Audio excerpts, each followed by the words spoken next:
Boom chicka guys, welcome back to our channel. As always, I'm Daniel. I'm Angela. And this is Sushi for freaking 2. And we're here to bring you episode 2 of Q&A Tuesday right after this.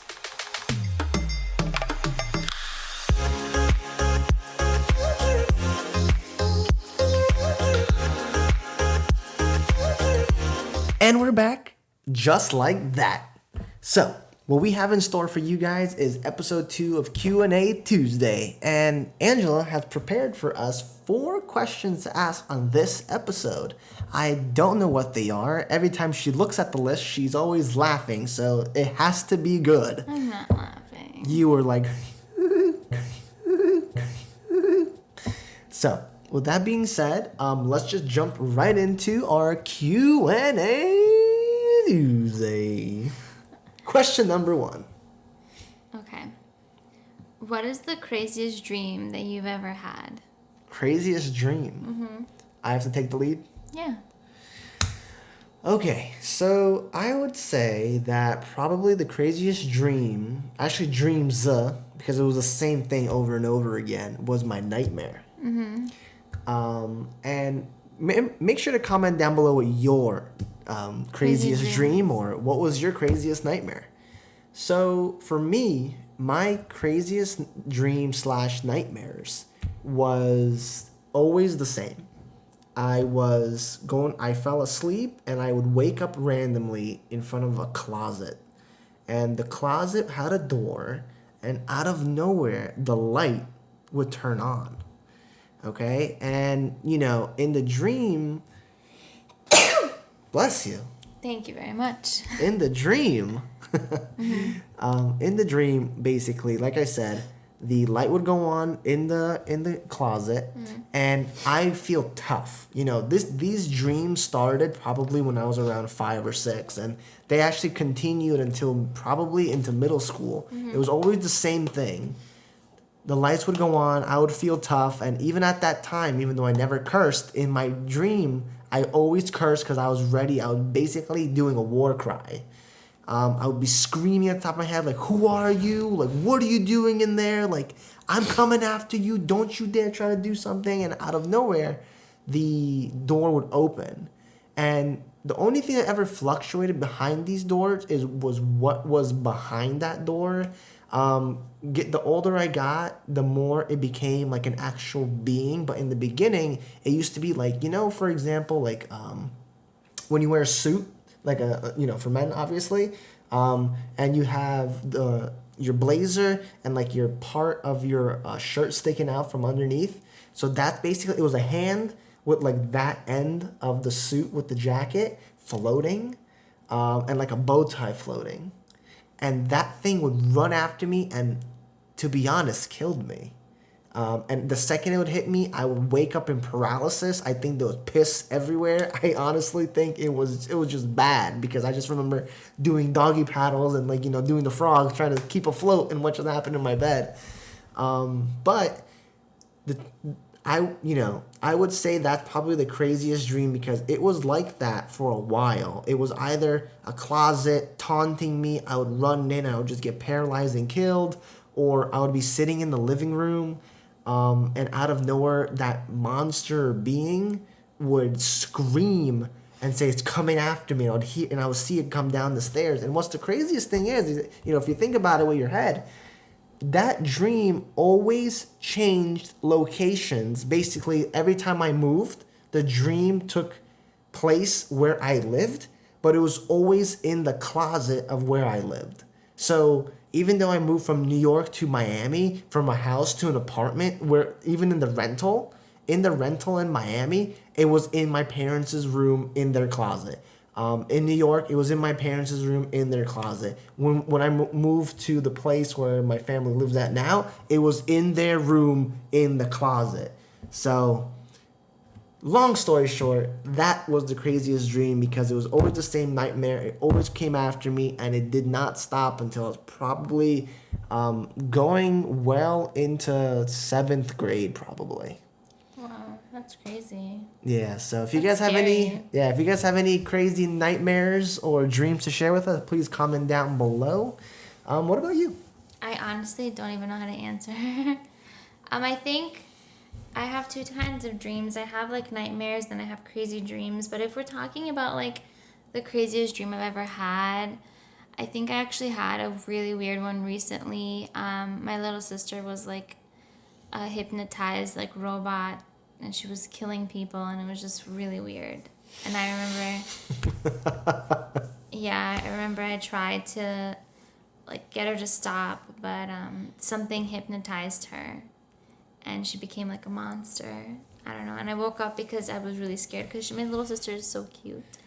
And just to throw it out there, she's young. She's not in her 20s. My little sister is 13 years old. She's 13 years old. So I had a dream that my little sister was hypnotized by a robot.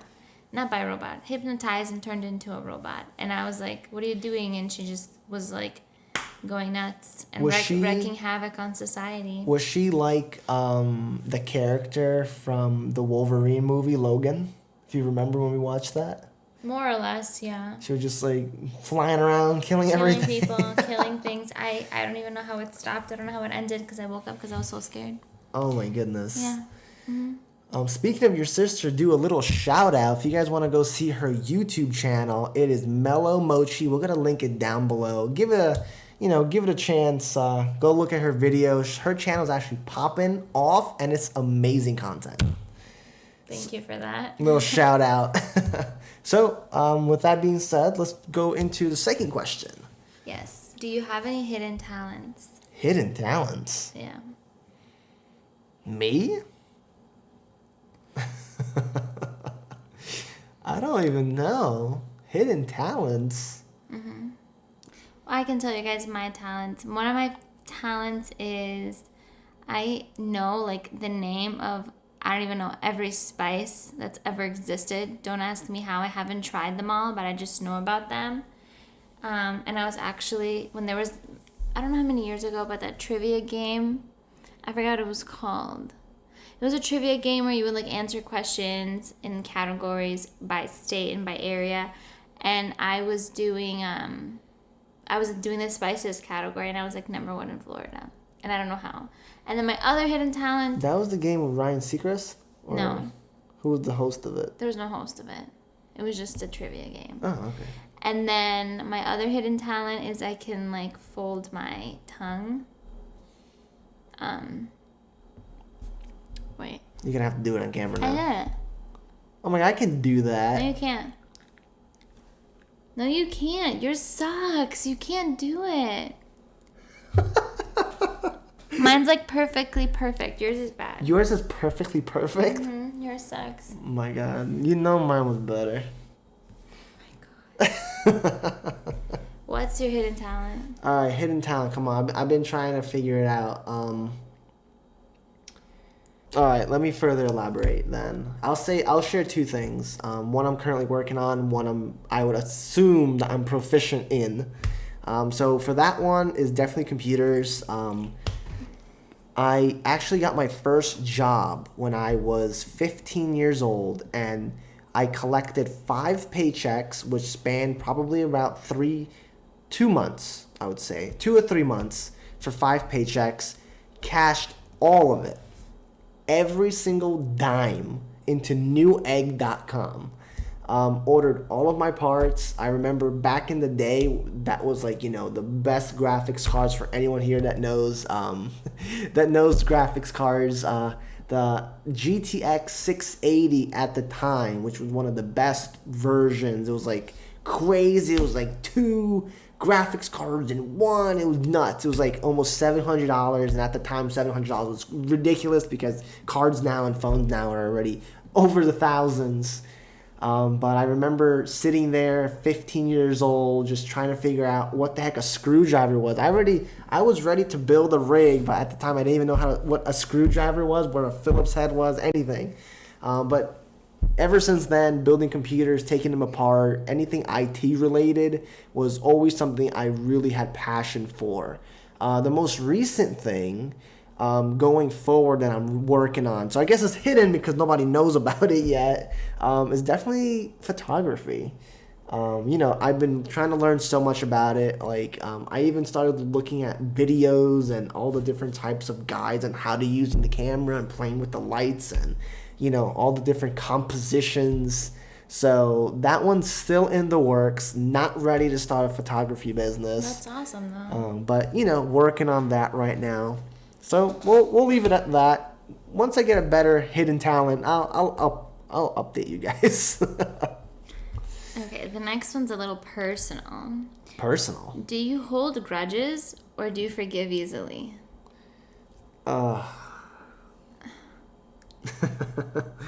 Okay. I am a person that holds grudges. 100. If you said anything other than that, I would have called you a liar. Wait, so this question was a like a bamboozle. It was a trap. It was a booby trap. A little bit. I wanted to see how honest you are. Yeah. So if you guys want to know a little bit about me, I'm probably one of the nicest guys ever.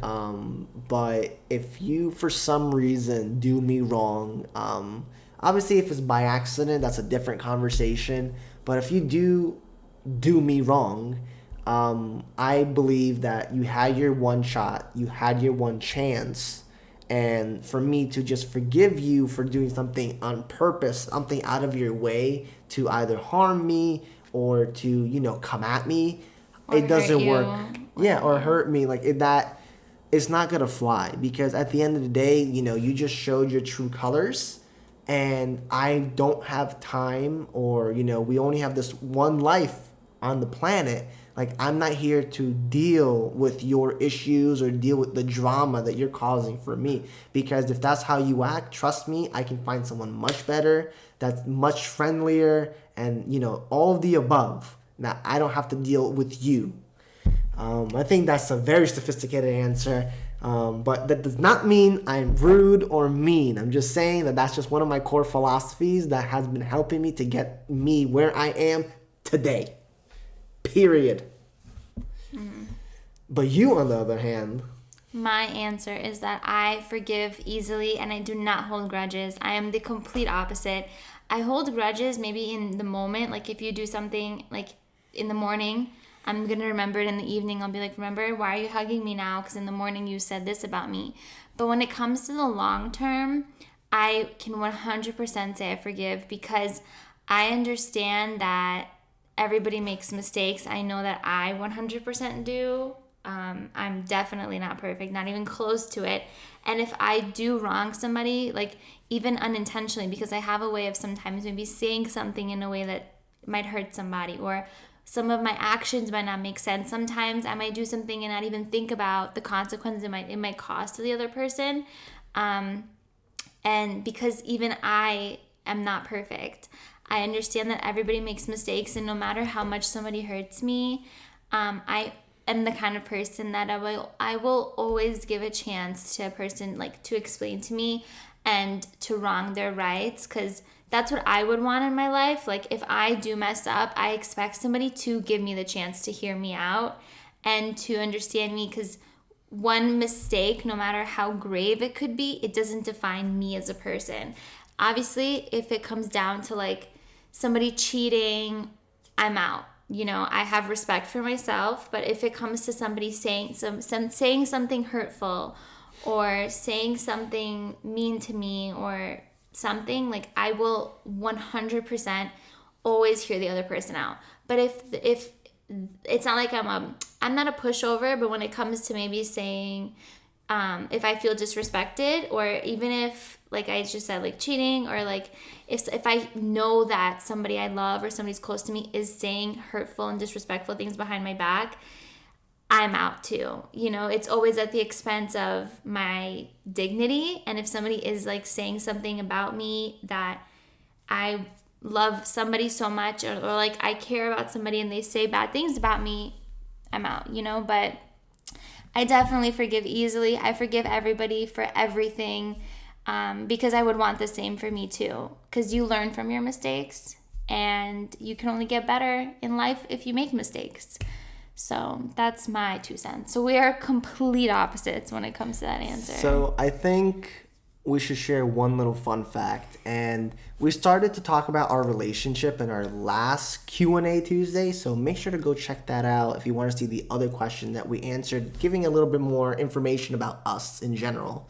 But in that video, I actually mentioned how we had a lot of ups and downs. And one of the big downs that we had in our friendship, relationship, everything all together was something to do with this actual question now that I think about it.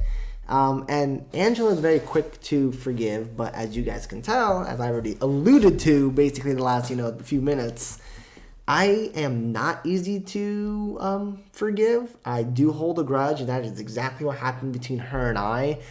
It was in high school toward our senior year and junior year.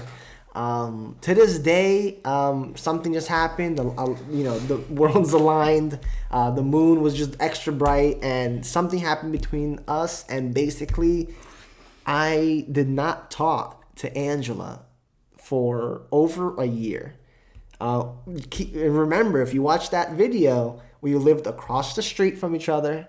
We took the same bus, same school. We didn't have the same classes. A lot of the same friends. We had a lot of the same friends and stuff, but for over a year, I kept that grudge right here. Like, I would just, she actually tried to come up to me, and I said, I don't want to hear it. I don't want it. I personally feel, I don't know, maybe correct me if I'm wrong, I feel like it's harder to hold a grudge than to forgive somebody because, like, it was a lot of effort. It's harder because, like, when you're holding a grudge, you, number one, have to go out of your way to remember, like, because even if I do something stupid, that doesn't define who I am. So, like, let's say I say something hurtful or I do something mean or whatever it may be. That doesn't say who I am as a person.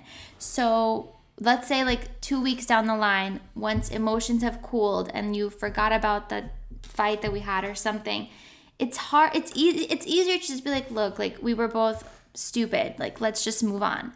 It's harder to be like, okay, I have to go out of my way to ignore this person. I have to pretend like I don't see them. I have to pretend like I don't talk to them. It's like, that's so much wasted time. And, like, you've said a thing like 5 seconds ago, you only live this one life. It's like, you do live this one life, and, like, you're supposed to feel respected by those close to you. But, like, at the same time, you only live this one life. Like, don't hold grudges. Just, like, if somebody is willing to, like, explain how they wronged you, I feel like that's perfect. Like, I think your methodology is right. I think that you ignoring a person and cutting them off, the best treatment, like the best punishment, I think, in this world is the silent treatment. Don't yell, don't fight, don't nag. If you ignore a person, that hurts 35 million times more. So I feel like that makes a person really be like, damn, I really hurt this person, and, like, make you self-reflect. But I feel like once a person had that time to self-reflect, like, they know they're wrong. Like, you can't beat a dead horse. It's like, I'm wrong. Either we can move past it, or, like, you're gonna continue hating me even though that's not the person I still am. You get what I'm saying? Well, let's do this. Down below, Team Daniel versus Team Angela. What mentality do you guys agree with? I know she's a little cuter than me, but don't have that influence your answer, all right? So Team Daniel versus Team Angela, who do you guys agree with in this ethical dilemma of the century? Yeah. So before we actually move on to the next question, right? If you haven't done so, subscribe down below, guys. Come on, this is premium content that we're bringing to you. Just like, look at these two faces. Hit the bell. What are you waiting for? Click the share button. Check out our content. Come on, guys. I'm looking at you right now. I know who you are. Let's move on to the fourth question. The last question. What do you think is the dumbest thing that you've ever done? I can answer this one. Oh, this is easy. You? I talk about it all the time. I feel the pain every day. You want to go first then? No, I've been going first the whole time. The dumbest thing I ever did was a few years ago, I don't even know how many years ago, 5 years ago maybe, I went to Chipotle. I don't know how to even explain the story right, but there was a sign on the door saying that due to something, we have a shortage of barbacoa. But the way that they phrased the sentence, they said like, sorry, we have an outage due to like a nationwide shortage of barbacoa. Like they wrote it weird. So I was in line and I was like, what animal is a barbacoa? Because I couldn't understand what was like out or what was the shortage or whatever. And when I said that, almost everybody that was in line was like, are you insane? And at that moment I was like, I don't know what a barbacoa is. Like, I didn't even know what that meat was made of. I had no idea.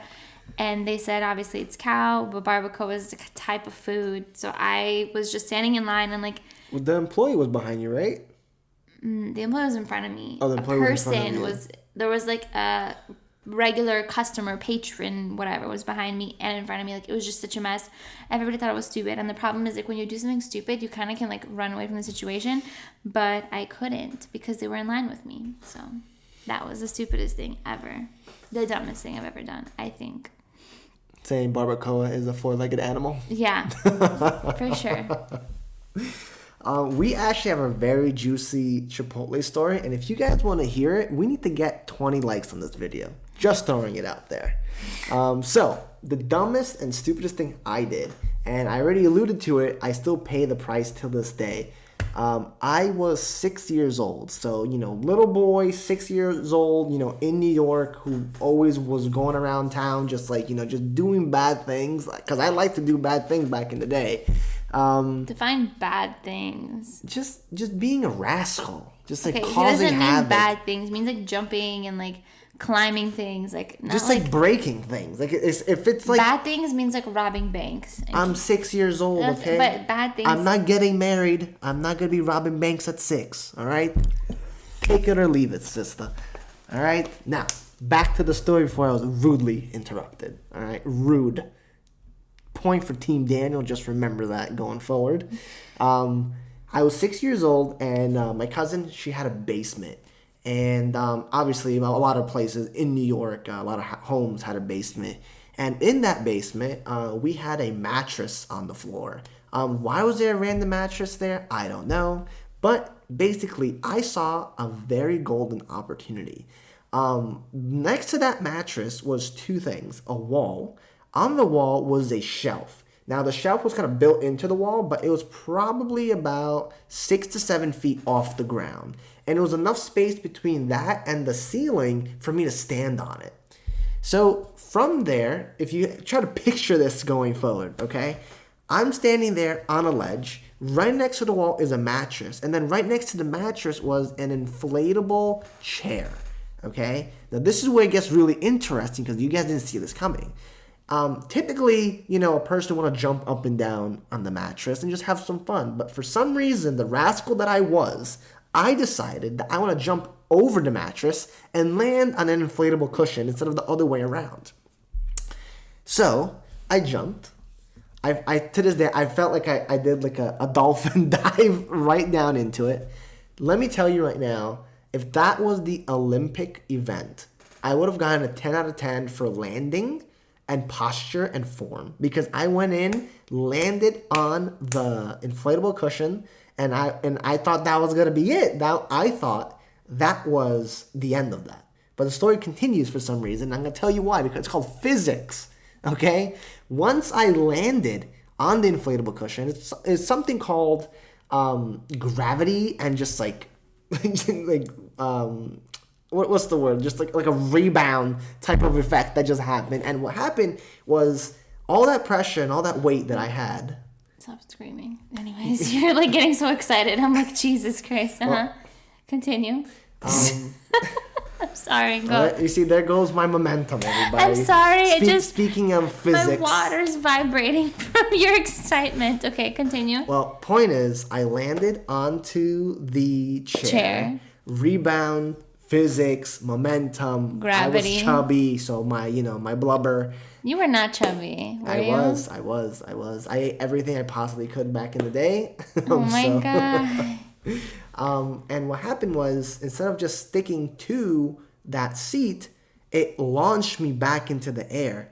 And remember this, The basements, they're usually about 12 feet of height, or 10 to 12 feet, because typically the basement's sometimes even, taller than the other floors.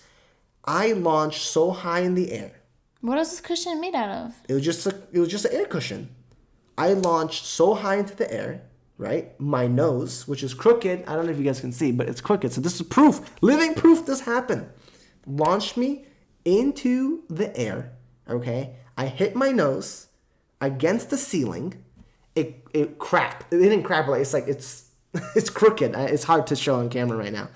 My nose got crooked, all right? And I landed from that height onto my back onto pure cement, because that's the foundation of the house. And then even though there's a little carpet there, when you're falling at that height, that speed, and landing on your back, I could not breathe when I landed for probably 15 seconds. I had the wind knocked out of me like no other. To this day, it still haunts me. And ever since then, my lower back has never been the same. That's crazy. Never been the same since that moment. Especially because that's like your development age. So you probably heard something while you were in developing. I could have been, Yao Ming height, but that growth was just inhibited. That's crazy. The fun fact of that, though, my cousin was there, sitting there and watching this all go down. She was there. And for me to explain how this happened, the easiest way was for me to tell everyone that it was her fault. And that's what happened. Nothing changes.